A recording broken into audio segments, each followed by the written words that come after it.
The Almost Perfect Podcast.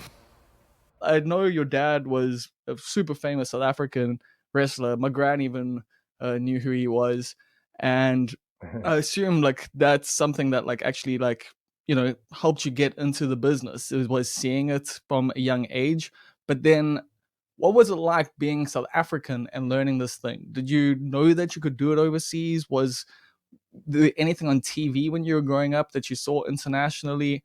Or what was the whole situation of growing up around wrestling like in South Africa at that time? Yeah, many people don't know this, but in the 80s, South Africa was one of the hottest spots for wrestling in the world. Before Vince McMahon monopolized wrestling worldwide, we had territories. Like you had the Texas Yeah. territory, you'd have New York, and you'd have, you'd have all these territories. And a lot of those guys came to South Africa. It was like an unofficial territory. Like in the 80s, I saw I was like 5, 6 years old. I saw Hulk Hogan, I saw Andre the Giant. They used to come wrestle there all the time. And then in the 90s it kind of slowed down. End of the 90s it kind of died off completely when my dad died, because he was the only one of the only big promoters left. But I was still in high school and I needed a job, so I started working for him. I started doing security because he ran a lot of companies, and then I started refereeing matches. And I always knew that was what I wanted to do. But when I was like, I think it was 12 or 13, I refereed a match because there was nobody else, and I just fell in love with it. I was like, yeah, this is what I want to do. But being inside the ring, seeing how the magic is done, I mean, I decided when I was 10 years old, I decided that that's what I was going to do. And like, no one from South Africa has really made it big. Even my mom was like, nobody's made it, so how are you going to do it? And I was like, exactly, nobody's made it, so that is why I'm going to make it. And I kind of dedicated my life to that. I went to college in England right after my dad died, right after matric. My dad died in the final exams of matric, actually, and Sheesh. I didn't want anything to do with it again.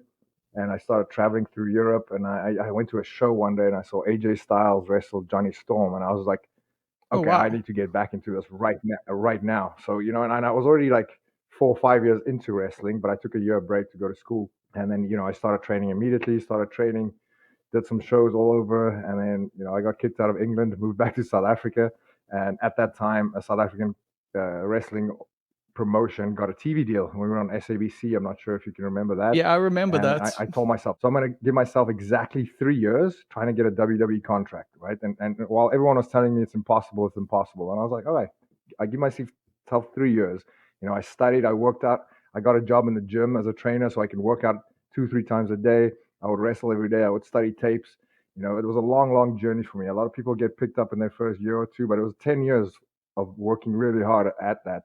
And then, yeah, I finally got picked up by WWE, and the rest is history. But how did you find that process of actually learning the ropes, like getting better? Like, did you have other people to work off of? Like you say, you were, studying tapes, but, when you're in South Africa, and I know the wrestling here, with some of it, I'll be honest, like, wasn't necessarily on the same level as other places. So did you find people that you could work with that, you could improve together, or what was that situation like?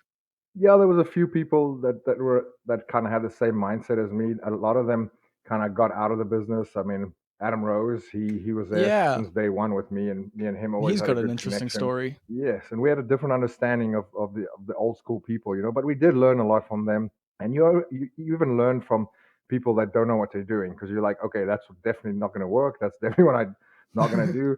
It was hard to have good matches in South Africa. And my goal was just to have good matches with good people all the time. That's why I went to England. That's why I wanted to leave the country. Because, like you said, I mean, there is actually a lot of talent in South Africa, but they don't get to, like anything, right? What makes you good at it is by doing it over and over and over. Like when I moved to the Exactly. United States, we were doing like 5, 6, 7, 8 matches a week. In South Africa, you're lucky if you can do like 3 a year. So like the guys don't really progress there. But I mean, they're catching up, and eventually I'll open some wrestling schools there and I'll run some shows there so the guys there can get better. I mean, there's a lot of potential. They just need more, not practice, more experience just in front of live audiences. Because you can practice in a ring in your backyard till you blue in the face, but it's completely different being in front of a live audience.